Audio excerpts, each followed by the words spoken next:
What's up, sports bettors? I know I already gave out one 5-pick flex play for today, but hey, guess what? I got another one. And as I always say, I'm literally just showing you what I bet. And I'm going to say this consistently. There's no rocket science behind having a college football video or taking 2 college football plays today versus 1 yesterday. I'm quite simply following the value. Whether it's we're playing on underdog fantasy and I'm on a losing streak, these are just things I bet. I'm putting my own money on. Here it looks like I lost $2,000. That sucks. But the point is to show you that betting with an edge, finding plays with value, is how you make money sports betting, following a data-driven approach. So let's go ahead and let's get into my first play. And another thing I always say is there are a lot of ways to skin the cat. What's so fascinating about sports betting, PrizePicks, underdog, right, is all of these bookies, they try to set lines independently. So if you look at college football, for example, you're getting plus 900 on Tipico if you want to take Arizona. So if we see here, Arizona's plus 900. Now on 888 Sport, it's plus 650. On Barstool, it's plus 650. On BetRivers, it's plus 650, plus 900 on Tipico. So you may be like, oh, betting 100 to win 650 versus 900, that's not big of a deal. That's not that big of a deal, but it is. It is in the long run, right? If you want to find plays with an edge, you need to find value. If you want to make money sports betting, then you have to find value or plays with an edge. I guess they're the same thing. So anyways, let's go ahead and let's dive into the first thing I bet. So the first play I looked at was from the OddsJam arbitrage betting tool. If you don't know arbitrage betting, it's literally making risk-free money sports betting. So here's a perfect example. You can get Miles Turner over 8.5 rebounds plus 110 on BetOnline. The under is plus 110 on BetMGM. Betting 100 to win $110 in profit on the over and the under. So you can just imagine, okay, if I take the over for $100 and the under for $100, he's either going to go over 8.5 rebounds or under. One of the two will happen. So let's say he has 15 rebounds, right? Our over on BetOnline will win, so we'll win $110, but we'll lose $100 on BetMGM. So we're up 110 on BetOnline, we're down 100 on BetMGM, we're up $10, $10 risk-free profit. And it's the same thing for the under, right? He goes under, it's just the opposite. So please watch these videos. I say this all the time too, but you got to invest in your own education as a sports bettor if you do want to make money. So the first play I took is John Collins over 6.5 rebounds. So in a 5-pick flex play, we say this a lot, but on PrizePicks, you want to be really conscious with any plays, any sport, right? If you're taking 3-pick entries versus 4-pick entries versus 2-pick entries, 5-pick flexes, oddly, have the best implied odds. So if you want to make money on PrizePicks and you're a sharp bettor, all the sharps are placing 5-pick flexes for the most part. On Underdog Fantasy, you're placing 3-pick or 5-pick entries because the implied odds are better, which is why you're going to notice on Underdog, basically all my picks are 3-pick or 5-picks. So what I noticed with this John Collins one is over 6.5 rebounds, we're getting minus 119, right here on PrizePicks. In our entry, FanDuel has this minus 210. So that's almost 100 cents of difference, right? 91 cents. That's a massive difference. So this is clearly an outlier in the market. So maybe there's some value on PrizePicks, which is exactly the case. If you click into the odds, what you'll notice is all the bookies, they have, where is he? Let's go back here. I apologize. My brain's a little slow this morning. So we took John Collins over 6.5 rebounds, right? This is what we bet. All the bookies are setting his line at 7.5. So we're getting a full rebound of improvement. If Collins has 7 rebounds, we win on PrizePicks. We're cashing. Everyone else is losing. You're not going to win every bet as a sports bettor. So finding these plays, where you're getting an extra rebound of value, that's what adds up in the long run. Plays like this is clearly a market discrepancy. You can see nearly every book except for FanDuel, because FanDuel has all these alternate lines. You can bet Collins over 3.5, 4.5, 5.5 rebounds. So that's how we notice this discrepancy. But most bookies, they don't even offer a line at 6.5, right? They have the line at over under 7.5. Hey, Caesars has the over 7.5 at minus 131. We're getting the over 6.5, 12 cents better at minus 119. That's called finding an edge, finding a play with value, right? Which is literally all that matters long term. And you can do that with the OddsJam screen. You can do that in college football. You can look at point spreads. There's millions of odds. Like if you just look at PrizePicks for college football, like look how much freaking data there is, right? There's so many different things you can bet. And it's same thing on the sports books, right? All these different plays.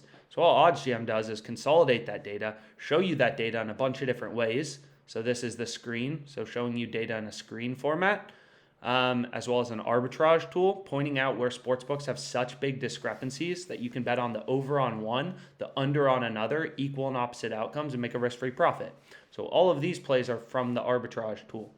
So we took the over 6.5 at minus 119 implied odds. Absolutely incredible value. I love it. That's what I went with. Next play I ended up going with is Dak under 21.5 passing completions. Same exact thing, right? And again, this market is dynamic. So if we go ahead and we look at this screen, I mean, this is kind of an example. I guess if I reload, maybe there's not enough games left. But what you'll notice is, lines move, and they can move quickly. Like this market is dynamic. Let's say the Cowboys' top receiver gets injured. Maybe Dak's passing completions line has to come down even more. Sharps start hammering it, right? This is a market, in the same way GameStop, people buy it, it goes up, down. Like the market reacts to information. If a key player's out, stuff like that. So you can see here, line movements, Iowa State just moved from plus 180 to plus 160. Like lines are always moving. So we're hunting through the market looking for value. Let's go ahead to the next play. So that's play 2. Then I have George Kittle over 3.5 receptions. Looks pretty good, right? Like all the bookies, for the most part have this, there's some disagreement in the market, minus 133 to minus 180. But again, you don't have to be perfect as a sports bettor. Like there will always be some disagreement. Sports books, that's what makes sports betting so fascinating. All these bookies do have different odds. They don't set lines together. They all set lines independently. So what you do is you browse all their odds and try to piece together, okay, where is the value? So this is the play I went with, still available, George Kittle over 3.5 receptions. Another thing I get asked all the time is hey, you went on a losing streak. And I want to show people this because it's important. And I know I sound a little bit like arrogant or whatever, that's fine. I started out betting, with $5 a bet, maybe $10 a bet, with a couple $100 in the bankroll, is it builds up over time. So what's cool about OddsJam is you can now sync sports books. So I'm not going to act like this is perfect. You can't sync every sports book. Like you can't sync DraftKings, for example, but here are the 5 you can sync in Arizona. And all it does is it goes into your account and just pulls all your bet history. So, and it'll show you your profit and loss. And the point is to show you following value, finding value, positive EV betting. I mean, literally I spend all my time betting on sports. Is there are ups and there are downs, right? Like you will have losing weeks. I lost 31K in week 18. I have no idea what that is. And again, this isn't all my sportsbook accounts. There's no FanDuel here. You can't sync FanDuel. So this isn't even all of my sportsbook accounts that I could sync. What you're going to notice about WinBet and what makes it interesting. So here you can see I have 29697.99 in my WinBet account. That's what it says here. And then if we go back to OddsJam and we go here, it says the same thing, right? So, but what's crazy about WinBet is every state is a different app. Based on US regulations, you go to Indiana, it's not WinBet Arizona. I'm currently in Arizona. So you go to Indiana, you got to get WinBet Indiana. So that's why you'll see my balance on WinBet here is 0. In some places where I opened up an account, Virginia, is where I'm from. So when I go home for the holidays, I put some money in and I bet with it, right? Which is why you'll see the balance 29 versus 0. But the point is just to show you there are downs, there are ups. But when you have an edge, I have a 5% ROI on all the sports books I've linked. And BetMGM is the same thing as WinBet. You have to keep linking it for every state. And I have a BetMGM account in 10 states. So I have to link 10 different. I'm going to have to do this 10 times. So I'll do it slowly. Same with Caesars, right? This is my Arizona balance. This is New York, I believe. So I have to go through and link them all. There's no art here. Here's PrizePicks, right? with the balance of 214.97. So it actually has to update here. It takes a little bit of time to update sometimes. So let's go back here. But the point is just to show you, like, there will be variance. But what's cool about this, and it's free to use the OddsJam bet tracker, is when you head over here to bets, what you're going to notice is it will automatically show you, your bet. And, like, are you beating the closing odds?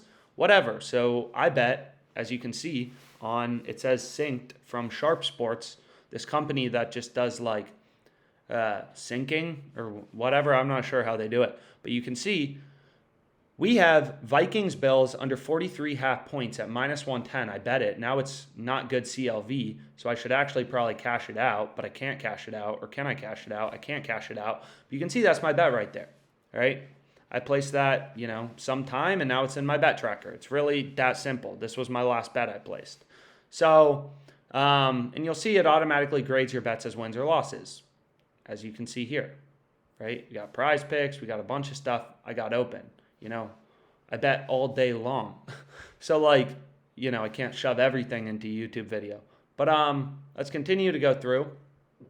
So, like, hopefully that's helpful. I mean, maybe not. But the point is to show you, like, when you're placing bets with an edge, my goal is deploy as much of my bankroll as I can on a daily basis on plays with an edge.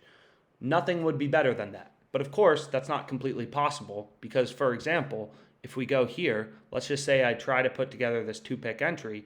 I don't even think this, 4-pick power play, maybe it won't let me bet on this many players from the same team. But this is just to show you an example, is if I go to PrizePicks and I try to piece together these 5 plays, and then let's say I try to put $214.97 on it, which is the rest of my balance. Look what it says. It says, sorry, maximum entry amount for one of the sports in your entry is $100 right now. So, like, these sportsbooks can cut your bet sizes, right? It's not like you can bet unlimited amounts of money on this stuff. Which you'll notice is the same for, WinBet. Some sportsbooks allow slightly higher betting limits, stuff like that. But anyways, let's get back to it. So I have Kittle, right? And I'm just using data. There's so many tools out there, right? There's so many tools. So I'm just, checking out as many as I can because some plays you may find on the screen, right? Like you can see the screen has live odds. So sometimes you can like peek around, look for discrepancies really quickly. You got to move quick. You're kind of like a day trader. And sometimes, just making some risk-free money is good. Here we can see a big line discrepancy in TCU, Texas. FanDuel is pretty good for player props in general in college football. So I added in that. Pretty big line discrepancy that it's pointing out, kind of the same as this John Collins one. So those are the plays I went with. Hopefully this was helpful. Use data to make more informed betting decisions and you'll make money. It really is that simple. If this wasn't helpful, you can comment that below. That's okay. Cade York, where did that come from? So we can check that out. Cade York, so many discrepancies. Oh my God. Here we can see, right? Here's another one. These are just plays I put my money on. I mean, I say this all the time, but people always are like, oh, you just cashed that out, I bet. And it's like, bro, like, okay. But, you can see like any plays I do give out on YouTube, which isn't going to be everything, but I ride with you guys on, any plays you probably see across any platform, I'm riding with you guys, whether or not we win or lose. So let's make some money, guys.